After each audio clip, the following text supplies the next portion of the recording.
반갑습니다. 여러분. 경비조사 이노경입니다.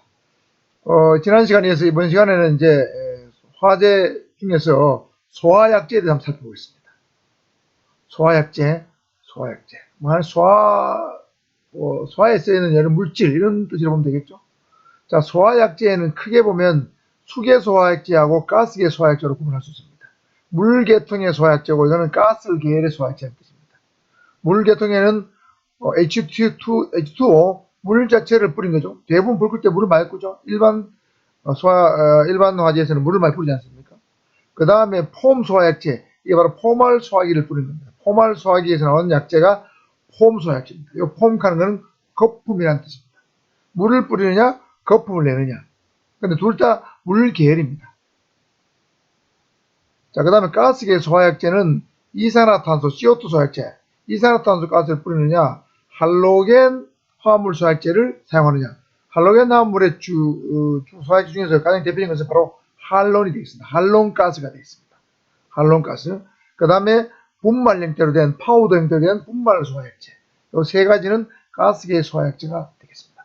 중요한 건요, 이제 CO2나 할로겐은 가스를 느끼는데, 분말 소화약제는 이게 물 계열인지 가스 계열인지 좀 애매할 수 있는데, 분말도 이것도 가스계 소화약제로 봐야 됩니다. 냉각 효과, 질식 효과, 그 다음에 부촉매 효과를 동시에 발휘하기 때문에 분말 소화약제도 가스계 소화약제다. 그렇게 정리두시고요. 각 소화약제의 특성을 한번 살펴보면, 자, 여기 수계 소화약제가 있죠. 물포, 포말이라는 뜻입니다. 폼 소화약제, 폼. 그 다음에 가스계 소화약제에 이산화탄소, 할로겐, 물분말 세 가지 나눠져 있죠. 자, 그래서 이제 물 소화약제는 A급 화재에 적합하죠. 그 다음 포말 소화기는 AB급에 적합합니다. 그 다음에 이산화탄소 소화기는 BC급에 유용해요. 물론 A급 소화에 못 쓴 건 아닙니다. BC급에 더 효과적이라는 뜻입니다. 유류화재, 전기화재에 적합하다는 뜻이죠. 그 다음에 할로겐 화합물도 역시 BC급에 적합하고, 분말 소화기는 ABC에 적합하다고 그랬죠. 그래서 분말 소화기는 ABC 소화기라 부른다고 한다고 했습니다. 부르기도 한다고 했죠. 자, 그 다음에 소화 효과를 보면, 다 설명했지만은, 자, 물 소화기 약제는 냉각 효과가 뛰어나고, 포말 소화기는 냉각 효과와 질식 효과가 동시에 있다고 그랬죠. 그래서 질식 효과는 산소의 농도를 낮추는 거라고 그랬습니다. 그런데 이산화탄소 소화약제는 질식 효과, 산소 농도를 낮추는 효과도 있는데, 피복 효과라는 것이 있습니다. 이건 처음 나오죠. 피복 효과는 이 이산화탄소는 공기보다 비중이 더 무겁습니다. 그래서 이산화탄소를 어떤 가연물에 뿌리게 되면 이게 가연물 가까이 이산화탄소가 쭉 내려앉습니다. 내려앉으면서 가연물의 표면 또는 구석구석 침투해서 소화를 시키는 효과를 피복 효과라고 합니다. 그러니까 가연물에 이산화탄소 피복을 씌워버리는 거죠. 그래서 불이 꺼지는 효과를 피복 효과라고 부릅니다. 그러니까 이산화탄소는 산소의 농도도 낮추기도 하고, 그 다음에 가연물에 이산화탄소 막을 씌워서 피복을 덮어씌우는 그런 효과를 동시에 발휘해서 화재를 진압하는 방식이 되겠습니다. 그 다음에 할로겐 화합물은 질식 효과, 냉각 효과, 부촉매 효과 있고, 분말도 똑같은 효과가 있다고 그랬죠. 이건 공통점입니다. 그 다음 소화의 속도를 보면 가장 빠른 것은 분말 소화기입니다. ABC 소화기. 그 다음에 이산화탄소나 할로겐 화합물은 두 번째로 빠르다 보시면 되겠습니다. 그 다음에 물 소화기나 포말 소화기는 좀 느립니다. 안 꺼진다는 뜻이 아니죠. 좀 늦게 꺼진다는 뜻입니다. 그 다음에 오염도를 따져보면 오염도가 가장 적은 것은 또는 없는 것은 이산화탄소로 했죠. 그 다음에 가장 큰 것은 포말 소화기입니다. 그 다음에 그래서 주사용체는 이산화탄소 소화기라든가 할로겐 화합물 소화기는 오염도가 전혀 없거나 극히 적기 때문에 주로 전기실, 통신기기실, 컴퓨터실에 주로 씁니다. 그 다음에 ABC 소화기, 분말 소화기는 주로 주택이나 사무실에 빨간 이렇게 통으로 탁 만들어져 있죠. 3.3kg짜리. 주로 주택이나 사무실에 쓰죠. 그 다음에 이산화탄소 소화기 이런 거는 자동차 주차 전용 어떤 주차 타워에 쓸 수도 있겠죠. 할로겐 화합물 소화기 이런 거는 자동차 화재도 쓸 수 있겠습니다. 자, 그렇게 좀 정리를 소화 약제의 특성별로 정리를 잘 내두시는 게 좋은데, 이산화탄소에 피복 효과가 있다. 이거 알아두시기 바랍니다. 새로 나온 거죠. 여섯 번째로 화재 감지 경보 시스템이다. 화재를 감지해서 경보를 울려주는 시스템이 있습니다. 그럼 화재의 단계는 크게 4단계로 나눠집니다. 초기 단계, 그 다음에 걸린 단계, 불꽃 발화 단계 또는 불꽃 단계, 플레임 스테이지죠. 불꽃입니다. 플레임. 불꽃 단계, 그 다음에 열 단계입니다. 그래서 이 순서가 초급불열입니다. 초기 단계, 걸린 단계, 불꽃 단계, 열 단계. 초급불열 순서 외워야 됩니다. 초급불열 이렇게 외우시고, 초기 단계는 뭐냐면, 특징이 뭐냐면 연기나 불꽃이나 빛이 안 보입니다. 미세한 열기만 있습니다. 물론 연소물질은 미세한 연소물질은 나오고 있습니다. 약간의 열기만 감지되니까 정말 초기 단계죠. 육안으로는 안 보입니다. 가까이 갔을 때 열기만 느껴지는 거죠. 그래서 이때는 감지 시스템을 미세한 연소물질을 조기에 감지하는 이온 감지기를 주로 씁니다. 미세한 연소물질, 우리 이렇게 화재가 일어나서 타면 가연물에서 어떤 연소물질이 나오겠죠? 그 미세한 연소물질을 아주 민감하게 감지하는 이온 감지기를 씁니다. 그런데 너무 민감해서 오경부의 여지가 있어서 화재에 민감한 컴퓨터실 등에서 주로 합니다. 예를 들면 컴퓨터실 같은 경우는 초기 단계에서 불을 꺼야 되겠죠. 그래서 이온 감지기 수 있다는 거예요. 미세한 열만 있어도 또는 미세한 연소 물질만 있어도 감지하는 어떤 그런 이온 감지기를 쓴다는 거죠. 자, 초기 단계에는 이온 감지기를 쓴다. 컴퓨터실에 이온 감지기를 주로 설치한다. 이렇게 보시면 되겠고요. 그 다음에 걸린 단계에서는 연기만 감지됩니다. 불꽃은 아직 안 보입니다. 이제 불이 조금 성장하는 어떤 단계에 있습니다. 그래서 이때는 연기를 감지하는 어떤 감지기를 써야 됩니다. 그래서 연기 감지기 또는 광전자 감지기를 많이 씁니다. 사실은 요 앞에 나온 이온 감지기하고 광전자 감지기는 둘 다 사실은 연기 감지기입니다. 근데 요 이온 감지기는, 앞에 있었던 이온 감지기는 아주 미세한 연기, 우리 눈에 안 보이지만 미세한 연소 물질, 이걸 감지하는 게 좀 더 민감하고, 광전자 감지기는 요거보다는 연기가 조금 더 많아졌을 때 그때 감지하는 거예요. 그럼 1단계는 이온 감지기, 2단계 연기 감지기는 광전자 감지기로 보시면 돼요. 사실 이렇게 써놨지만은 광전자 감지기하고 이온 감지기는 둘 다 연기 감지기 계열에 속한다. 이래 보시면 돼요. 그래서 이 광전자 감지기 걸린 단계에서는 주로 가정이나 사무실에 많이 설치합니다. 가정이나 사무실에는 주로 광전자 감지기가 좀 많다. 이래 보시면 되고요. 컴퓨터실은 이온 감지기가 많다. 이래 보시면 되겠습니다. 예를 들면 가정에는 예를 들면 주방에서 주방에서 뭘 태웠다. 가스레인지에서 뭘 태웠다. 그럼 연기 나겠죠? 그럼 연기 감지기에서 경보를 울려주는 거예요. 그러니까 광전자 감지기를 많이 쓴다는 거죠. 그 다음 불꽃 단계에서는 불꽃이 보이고 연기가 굉장히 많이 막 무럭무럭 솟아나는 형태입니다. 육안으로 감지할 수 있습니다. 당연히 높은 온도가 짧게 감지되겠죠. 자, 불꽃과 연기가 육안으로 감지되는데 이때는 적외선 감지기를 사용합니다. 이 불꽃 속에서 적외선이 나오는데 그 적외선을 감지하는 방식이죠. 그리고 이온 감지기나 광전자 감지기보다는 약간 더 느리게 반응합니다. 둔합니다. 그 다음에 열 단계입니다. 이거는 고온의 강력한 열이 감지된다는 얘기죠.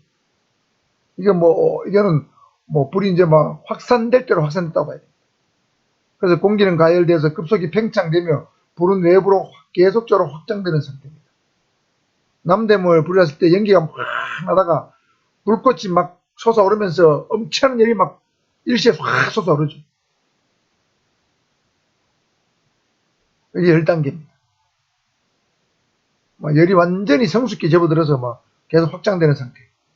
자, 이때는 감지기를 섭씨 57도가 초과됐을 때 작동하는 열 감지기를 사용합니다. 화씨는 135도지만 섭씨는 57도입니다. 우리 보통 말하는 온도는 섭씨입니다. 오늘 기온을 보니까 제가 있는 곳의 기온이 섭씨 5도더라고요. 서울 같으면 아마 영하 한 1, 2도쯤 될 겁니다. 섭씨 57도 초까지 작동하는 열감지기를 씁니다. 그래서 열감지기는 57도 넘어야 되니까 웬만한 어떤 불에는 감지를 안 하죠. 그리고 다른 감지기에 비해서 늦게 작동을 합니다. 그래서 주로 연기나 불꽃이 자주 발생하는 보일러실, 창고, 차고, 무슨 공장 이런 데 설치하겠죠. 예를 들어 보일러실이나 공장, 정비공장 이런 데는 수시로 용접을 하죠. 용접하는데 그 불꽃이 불고 경보가 작동하면 안 되잖아요. 그러니까 불꽃 감지기를 설치하면 안 되는 거예요. 이런 데는 열 감지기를 설치해서 불꽃 단계를 지나서 고온의 열이 났을 때만 화재를 인식해야만 되겠죠. 보일러실이나 차고 공장에 불꽃 감지기를 설치하게 되면 이거는 경보가 너무 울려서 늑대가 나타났다. 가짜 경보가 되는 거죠. 그래서 적외선 감지기를 차고나 공장에 설치하면 안 된다는 거죠. 바로 열 감지기를 사용해야 된다. 자, 그래서 단계가 초급분열인데 감지기 순서도 같이 외웁니다. 자, 이온 감지기죠. 이 광전자 감지기 광, 연기는 빼고 광, 이광, 그 다음에 적, 열. 열 단계는 열이니까 쉽죠. 자, 초급분열, 이광, 적, 열. 이렇게 세트로 외워야 됩니다. 초급분열, 이광, 적, 열. 이렇게 하면 안 헷갈립니다. 반드시 외워두셔야 됩니다. 다음은 소화설비입니다. 소화설비. 진압설비죠. 화재 진압설비입니다. 자, 소화기의 종류 공부를 많이 했습니다. 물소화기, 냉각효과에 설명했죠. 광학소화기는 영하 30도에서도 동결되지 않습니다. 광학액이니까 액체란 뜻이죠. 액체인데 영하 30도에 동결되지 않는 액체입니다. 그러니까 아레스타 같은 극지방, 이런 추운 지방에서 쓰기에 유용합니다. 그런데 특이한 것은 액이 들어있는 소화기임에도 불구하고 질식효과, 냉각효과는 당연히 있고 질식효과, 부촉매효과가 다 있습니다. 그러니까 이 강화액 소화기는 할로겐 소화기하고 분말 소화기하고 특성이 거의 비슷합니다. 한랭제에 쓸 수 있다는 걸 빼고 나면 효과 측면에서 똑같죠. 질식, 냉각, 부촉매. 분말 소화기도 질식, 냉각, 부촉매. 할로겐 소화기도 질식, 냉각, 부촉매. 똑같잖아요. 그래서 강화액, 분말, 할로겐은 효과가 3개 효과가 동일하다고 보시면 됩니다. 그 다음에 포말 소화기는 어떤 거품을 만들어낸다고 그랬죠. 그래서 포로가 거품 포자로 그랬죠. 포를 만들어냅니다. 어떤 포말 소화기 안에 든 어떤 약재가 포를 생성해서 소화를 시키는데 요거는 질식 효과, 냉각 효과만 있고 부촉매 효과는 없습니다. 그래서 이거는 A형 또는 B형 화재 효과적입니다. 자, 분말 소화기는 가장 많이 쓰는 거죠. 소화 능력이 가장 우수하고 또 유지관리가 편리하기 때문에 가장 많이 쓰는 것이 분말 소화기입니다. 이산화탄소 소화기는 설명을 했습니다. 질식 효과가 있다고 그랬죠. 그리고 아까 피복 효과 설명했죠. 피복 효과. 그래서 이런 데 쓴다고 그랬습니다. 할로겐 나물은 할로겐 나물인데 이 할론 보세요. 1301, 1011, 1111처럼 할론 어떤 가스를 소화기 안에 충전해서 할로겐 화합물 또는 할론 가스가 방사되면서 소화하는 방식이 되겠습니다. 소화기 종류 정리해 두시고요. 그 다음에 옥내 소화전과 옥외 소화전입니다. 이건 여러분 많이 봤을 거예요. 건물 안에 보면 복도 같은 데 초기 소화를 목적으로 건물 안에 설치되어 있는 어떤 장치입니다.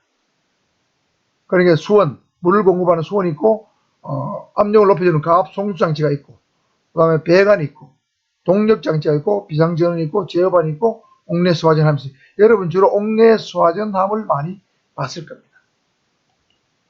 이거죠. 옥내 소화전 함이잖아요. 여기 이제 화재가 발생하면은 이게 종이죠. 비상벨이 작동합니다. 그리고 빨간불 불이 들어오겠죠. 여기를 열면은 여기에 이제 배관하고 노즐하고 이런 게 들어있습니다.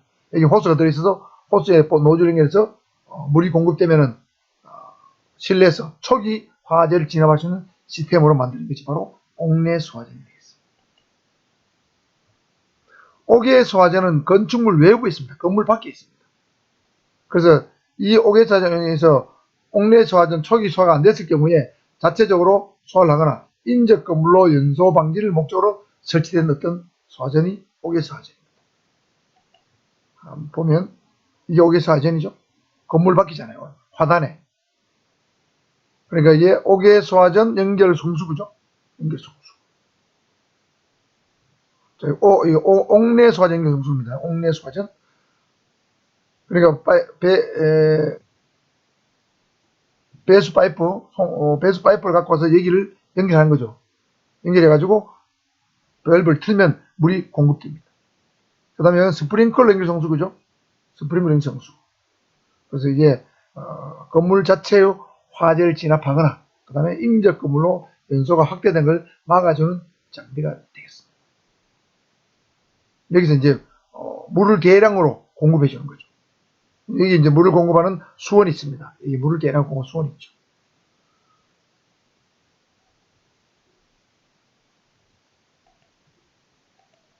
그 다음에 스프링클러입니다. 스프링클러는 여러분 다 아실 겁니다.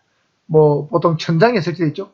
천장에 설치돼 가지고 화재가 발생하게 되면 어떤 스프링클러 헤드에서 어떤 감지를 합니다.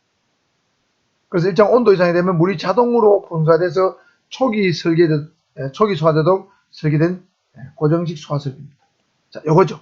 천장에 이렇게 붙어 있습니다.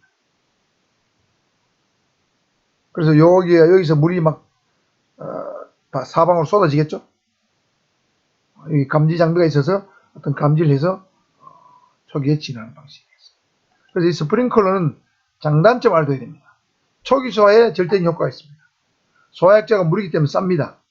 소화 후에 복기가 용이합니다. 종이 같은 모든 것 빼고는 복기가 용이하죠. 복기 또는 복구가 용이합니다. 그 다음에 오작동, 오버가 없습니다. 일정 온도 이상 되면 딱 작동하기 때문에 오작동, 오버가 없습니다. 오작동, 오버가 없는 건 매우 큰 장점이죠. 그 다음에 완전 자동이기 때문에 화재가 감지되면은 자동으로 물을 분사해주기 때문에 사람이 없는 야간에도 아주 효과적이죠. 그 다음에 조작이 쉽고 안전합니다. 단점은 이 천장을 통해서 이 배수관을 전부 연결되기 때문에 시공비가 많이 들고 그 다음에 시공이 복잡합니다. 천장을 타고 다 돌아야 되죠. 수원지로부터 이게 배관이 전부 타고 와서 천장을 해서 스프링클러가 방에 4개 있으면 4개 다 배관 설비가 연결되죠. 좀 복잡합니다. 그 다음 물을 굉장히 많이 뿌리기 때문에 물로 인한 피해는 좀 클 수 있다.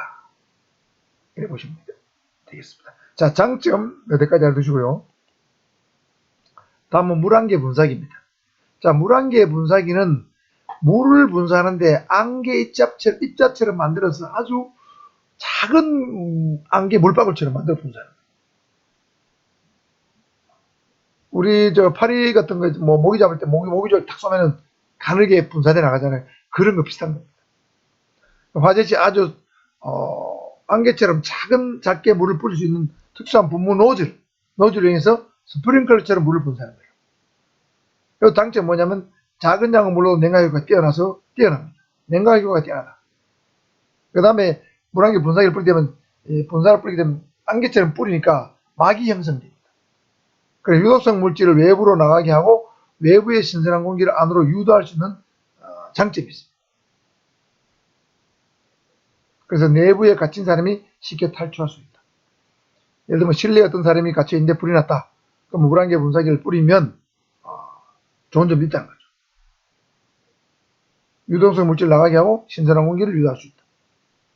그런데 단점은 뭐냐면 이게 물안개가 이렇게 막을 이렇게 형성하면서 자칫하면 이제 산소의 공급이 외부 산소 공급이 안 되기 때문에 어쩌면 산소를 이석해서 잘못하면 사람이 질식할 수 있어요. 그럼 약간 모순되죠. 외부의 신선한 공기를 유도할 수 있다고 하면서 또 산소를 이석해서 잘못하면 사람이 질식할 수 있다. 이게 이제 적정량을 뿌리는데 너무 많이 뿌리게 되면 외부의 공기가 못 들어올 수도 있겠죠. 그런 점을 우려해서 상황을 봐가면서 적당히 뿌리라는 뜻입니다. 이것이 바로 물안개 분사기 헤드입니다. 뿌리게 되면 이걸 여기 포스를 연결하겠죠. 이렇게 물 사방으로 이렇게 압력으로 60도나 70도 각도로 이렇게 물이 쫙 뿌려지죠. 가는 물이 우리 샤워기 분사기 샤워기 하죠. 샤워기보다 더 가늘게 뿌리시는 거죠. 요즘은 길 가다 보면 한여름에 버스 정류 같은 데 보면은 이게 안개처럼 찬바람이 착착 나오죠. 그렇게 뿌려주는 거예요. 안개처럼.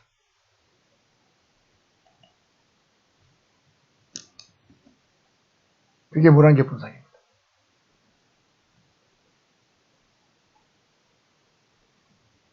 그 다음에 불연성 가스 소화 설비는 불에 타지 않는 가스를 실내에 방출시켜서 산소의 함유를 저하시키는 질식성 소화 설비입니다. 질식 효과를 갖고 있는 설비입니다. 자, 불연성 가스 소화 설비의 대표적인 것은 요겁니다. 여러분 이게 잘 안 보이죠? 자, 여기 동그랗게 이렇게 돼 있죠? 원래 이렇게 둥근 다 돼 있는데 사진이 일부밖에 없더라고요. 다음에 제가 보니까. 여기 여러분 어디 있냐면 여러분 아파트 가면 주방 위에 보통 있습니다. 새로 지은 아파트나 뭐 주상복합 건물의 아파트 주상복합 건물의 주방에 가면 이렇게 돼 있습니다. 그래서 만일에 가스를 불을 안 끄고 갔다. 그리고 불이 났다. 그럼 가스가 새면서 불이 확산되고 있다. 그러면 여기서 감지합니다. 가스를 감지해서 여기서 어떤 불연성 가스를 뿌려줍니다. 가스 뿌려주면 가스가 타지 가스가 가스 화재가 확산되지 못하도록 막아주는 거예요. 불연성 가스를 뿌려주는 거죠. 이런 설비가 의무적으로 지금은 소방법이 강화돼서 붙어 있습니다. 불연성 가스를 실내 방출하는 거죠. 그래서 요즘은 참 소방법이 강화돼 가지고 웬만한 화재는 잘 대응할 수 있도록 잘 만들어져 있습니다. 이렇게 해서